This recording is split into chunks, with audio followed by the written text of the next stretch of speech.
Hola estimados estudiantes, bienvenidos a su clase de lenguaje y literatura en línea.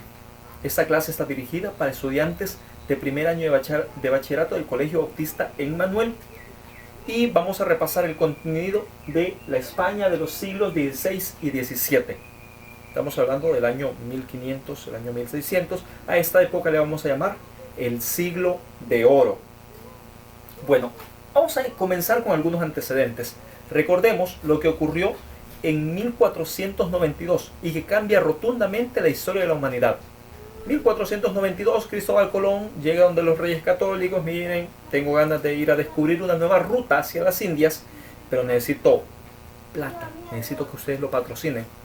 Los reyes ahí algo que sí que no, pero como la que tenía más poder era la reina dijo: vaya, está bien, yo con las joyas te voy a pagar el viaje. Entonces llegan a América, invaden América, saquean América y todo lo demás, y eso ya lo conocemos. De todo eso que se llevaron para Europa, específicamente España se volvió una nación próspera, un reino próspero, creció muchísimo, y eso permitió que fueran creciendo también distintos nobles en su momento comenzaron a hacerse ricos, los reyes eran más ricos, había muchas personas que se estaban volviendo más ricas por todo lo que estaba llegando del Nuevo Mundo. Entonces esto permitió de cierta forma en algún momento que se sintieran así: mire, tengo los bolsillos llenos, entonces estamos bien. Pero resulta que dentro de todo esto ocurren cosas buenas y después algunas cosas malas. Y al terminar después de los reyes católicos pasan algunos reinados y llega en el que ha sido en algún momento el imperio más grande en esta zona, en este lado del mundo, que fue el imperio de Carlos V. Carlos V, resulta que él fue nieto de los reyes católicos, pero también era nieto de los reyes alemanes. Y cuando mueren, al momento de heredar, él hereda por parte de los reyes católicos todo el imperio español. El imperio español era, España, allá en la península, y toda la zona que se había conquistado en el Nuevo Mundo. Y de parte de sus abuelos alemanes, él queda heredando el Sacro Imperio Romano Germánico. Es decir, hereda parte de Francia, hereda Alemania, hereda Polonia, Austria, enorme. El imperio que acumula Carlos V fue muy grande, y él empieza a tener un enorme poder en sus manos. Y se le considera un rey o un emperador que dominó mucho. En su momento él incluso llegó a decir que en su imperio no se ponía el sol, porque tenía dominios en todas partes del mundo. Tenía dominios en todas partes.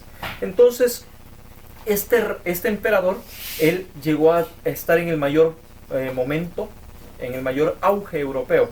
Pero también algunas decisiones que él tomó llevó a que muchos reinos o muchos países, en ese momento muchos reinos, entraran en guerra con ellos. Y estas constantes guerras también, el oro venía de América, llegaba a España, pero aquí tenemos un montón de guerras con todo el mundo. Entonces ese oro sirve para patrocinar todas esas guerras. Y eso genera también que el pueblo se vaya cansando, ¿sí? Porque todo el mundo tiene que ir a pelear, todo el mundo tiene que ir a la guerra, todo el mundo tiene que estar acá. Eso gasta. Entonces, el imperio de Carlos V, al morir Carlos V, su hijo no heredó ese gran imperio.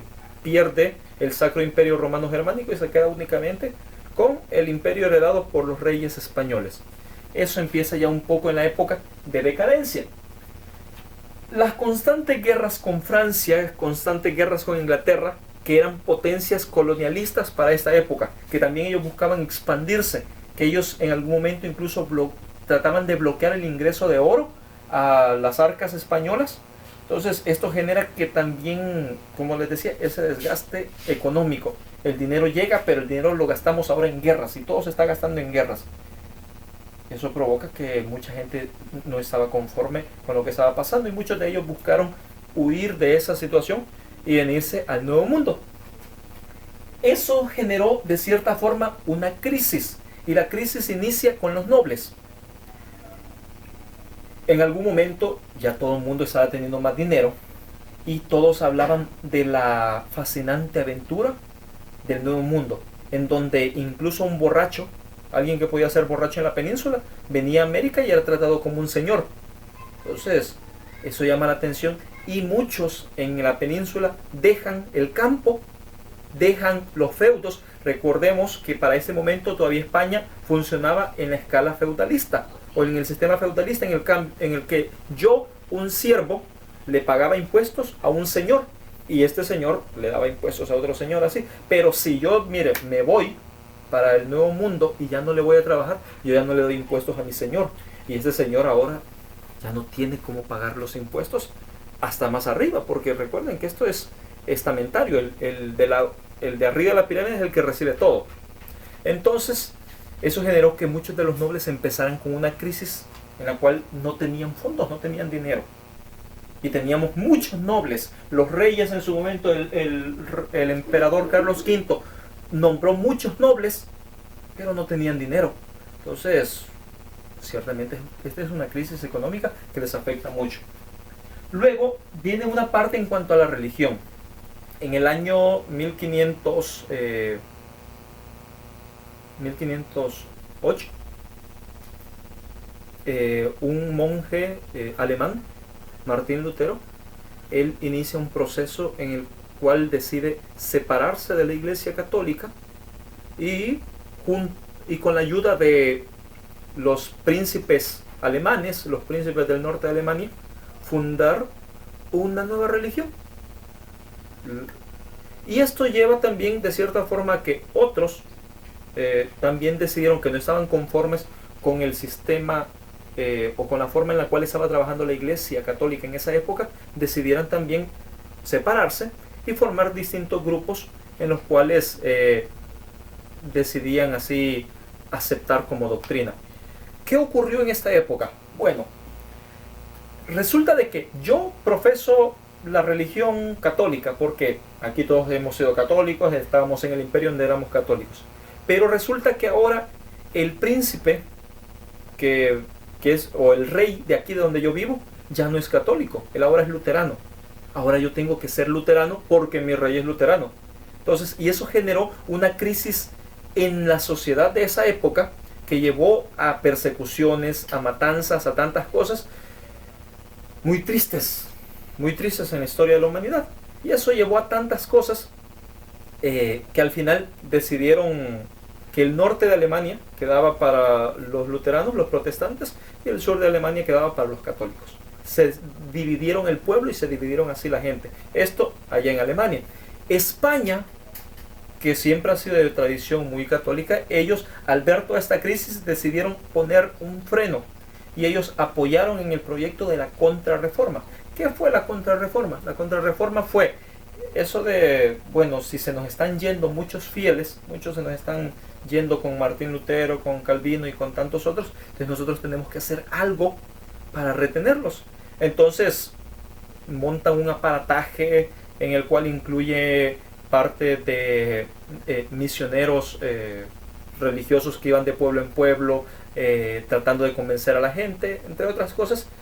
Pero también esto se monta lo que en su momento se llamó la Santa Inquisición o la Inquisición. ¿Qué era la Inquisición? Era un tribunal formado por personas de la iglesia en el cual juzgaban a las personas por delitos cometidos contra la fe. ¿Cuáles podían ser estos delitos cometidos contra la fe? Brujería, herejía, blasfemia, entre otros. Hemos escuchado muchas veces que la Inquisición fue algo grotesco, algo brutal. Sí y no, porque sí se juzgaron muchas personas. No se mataron tantas personas como dice, como nos han creado las novelas de que iban a arrasar pueblos y que quemaban pueblos enteros. No, sí se hacían juicios. Lo que ocurre es que para esa época no había la forma de cómo comprobar si la persona estaba mintiendo o no. Entonces a veces quedaba más a discreción de que el jurado decía, mire, yo creo que es culpable, así que condenémoslo. La forma de cómo salvarse de la Inquisición era aceptar el error y pedir perdón, así, de cierta forma decir, mire, sí, fíjese que yo hice eso y ahora me arrepiento, y en algunos casos la solución era llevarlos a la horca, o dejarlos libres. Entonces muchas personas se libraron de la Inquisición, pero la Inquisición fue un instrumento que durante mucho tiempo atemorizó a las personas. Es decir, me van a juzgar por las creencias que yo tengo. Y sí, pero no. Entonces, al final de cuentas, lo que hacía la Inquisición era perseguir a aquellas personas que no estaban de acuerdo con la fe católica en España. Y ahí se incluían musulmanes, se incluían judíos, a los que se les llamaba en su momento infieles. Entonces se les perseguía, se les juzgaba. Y conocemos de algunos métodos de tortura que ellos utilizaban para sacar la verdad a las personas, los cuales son terribles. Pero esa es parte de la historia de la humanidad y creo que no podemos borrarla. No podemos agarrar un borrador y decir esto quitémoslo. No, es parte de nuestra historia y hay que entender lo que para aquella época ellos eso es lo que creían. Luego, en cuanto a la sociedad, tenemos algo muy interesante. Aparecen los burgueses.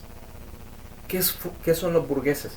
Bueno, son aquellos comerciantes que debido a la cantidad de productos, a la vastedad de productos que había en América, comenzaron a enriquecerse. Y eran personas que comenzaron a hacerse incluso más ricos que los nobles. Eran comerciantes que se volvieron más ricos porque ellos ganaban un porcentaje de lo que llevaban a Europa y se volvieron más ricos. Y al hacerse más ricos, entonces ellos ahora ya no tienen que depender de nadie, e incluso ellos pueden ser más ricos hasta que el propio rey. Entonces ellos crean una nueva clase social que viene a apartar a los nobles y a decir, miren, nosotros somos ahora los que manejamos esta sociedad porque nosotros somos los que producimos el dinero. Esto ocurre en apenas 100 años, 100, 200 años más o menos.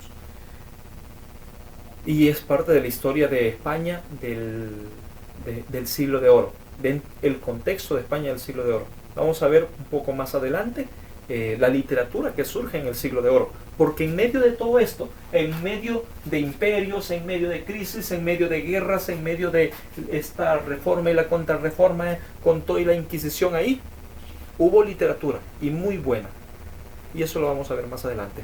Un gusto haber estado con ustedes. Pórtense bien, edúquense lo más que puedan, respete para que lo respeten y sigan estudiando. Nos vemos más adelante. Un fuerte abrazo para todos.